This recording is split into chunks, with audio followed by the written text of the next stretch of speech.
Okay, it's time to get some work done to my Turbo Cub. As you can see, the machine is partially stripped. It still has the hood. Side panels are off. Side panels are sitting outside. The seat's sitting outside.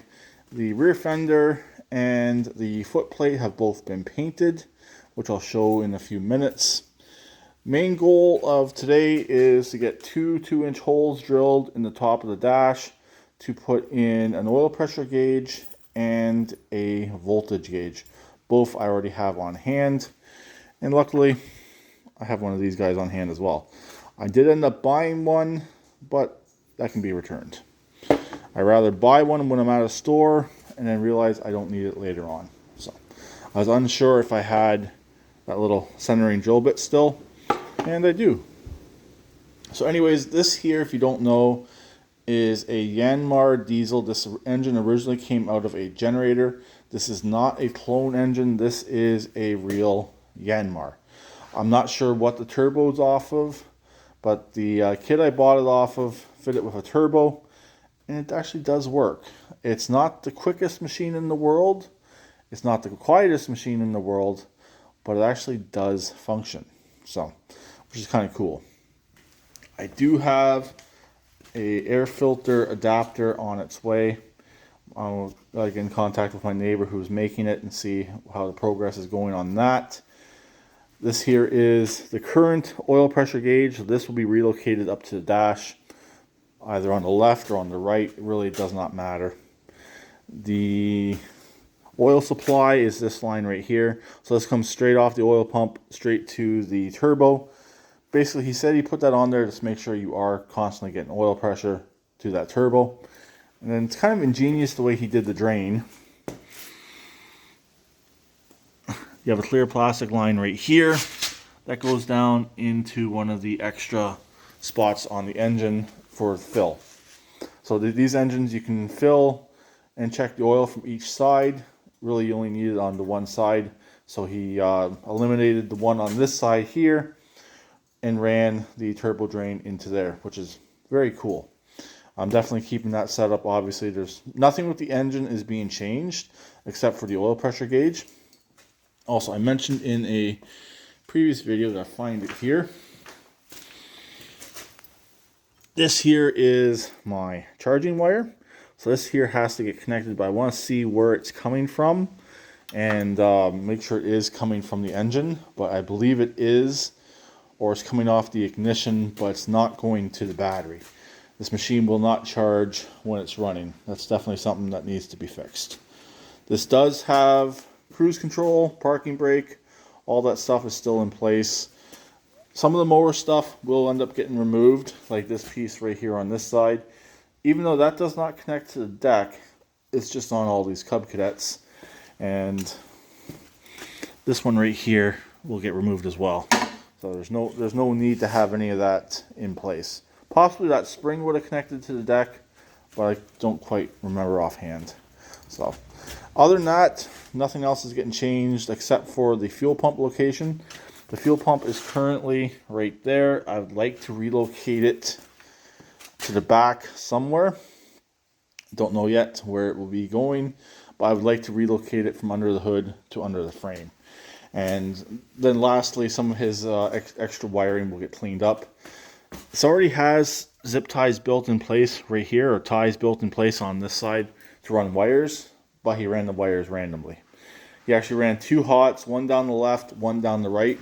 So the lights that he had installed on here could do brake and turn signals. I'm going to wire both hots together. I am going to run a separate ground from the battery to the back, or at least from the main ground at the front to the back, and the tail lights will just be on full bright all the time. So the ground, it will share the ground with the fuel pump. I'll run a hot line to the back as well for the fuel pump, run a single ground to the back, and it'll split off going to the tail lights.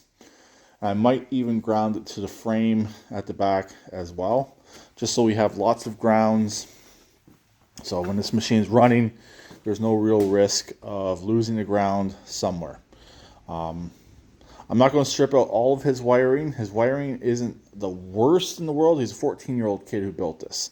So I'm not going, whenever I did wiring at 14, my wiring probably wasn't the greatest either. A lot of splices, a lot of butt connectors, stuff like that. That's what I want to get rid of. I want to run complete straight shots to the tail lights, complete straight shots to the fuel pump. Get rid of stuff like this right here. A splice in for the grid heater. Get rid of stuff like that. Clean that up a bit if I can. If it's easy enough to do it, I will. If it's not going to be the easiest thing to do, I will. Well, I won't. But I do want this all into like a harness instead of just random wires everywhere. I'd like to reconnect the hour meter. That would be kind of nice to do. Really all that needs is just key on power and it should work fine. And that's pretty well it. This still has the electric PTO switch. Obviously it's dead, it does nothing. It has no safety features. The clutch brake safety has been removed. Being a diesel, it has no seat safety. Originally this did have an electronic shutdown solenoid, but I guess it wasn't working correctly and that was removed. So it's just the throttle controls everything, which I'm happy with. One thing I'm unhappy with is the way he cut the frame on both sides right here. And right there. So this is his oil drain he did on this side. I wish he would have did that a little bit better. I don't think it really compromised the frame much, since there is a really large steel plate right there the engine's mounted to. So I think we're good. And the engine is not going anywhere. So I think we're okay on that. It's just not really a fan of cutting the frame if you can avoid cutting the frame. So also, one thing he could have done differently, instead of using the throttle to shut it off, he could have used the choke. Basically push the choke in to start, pull the choke out to stop it. But I don't think this engine has a secondary shut off. As you can see, here's his throttle. Yeah, so not a big deal. It works. It works good. It's a good setup. I'm not going to change any of it. So since it does work, there's no real point.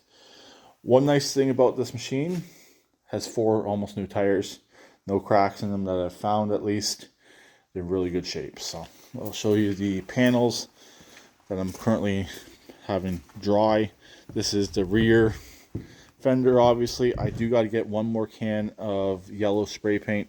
Home Hardware did not have the color I wanted, so I gotta get one more. This needs a little bit more touch up on the other side.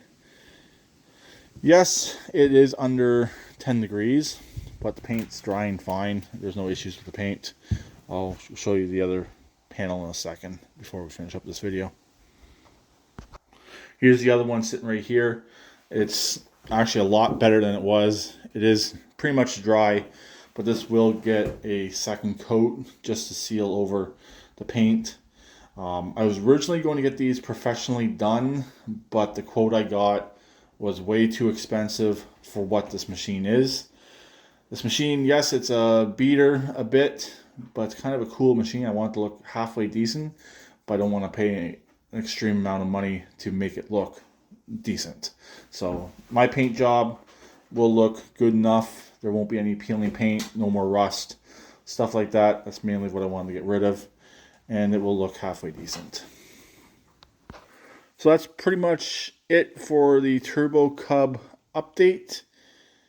Like I said, making some progress on this, waiting on some stuff still, and getting some stuff slowly done. I do have the oil to do an oil change on this. That will get done very, very soon. I did order a filter, but I might just clean out the original filter that's in it. These do have a reusable filter, or you can replace them. It doesn't really matter either way. You can clean them out really, really good, and they do come clean as long as they're not missing chunks. Really, you can reuse these filters. So the one is kind of stuck with Amazon at the moment. It's coming to Canada Post, and Canada Post is currently on strike. So that gives you an idea of when this video was made. Sorry about that. So anyways, that's pretty much it for the Turbo Cub update. I'll talk to them later. Please keep it redneck like always, and please subscribe and comment.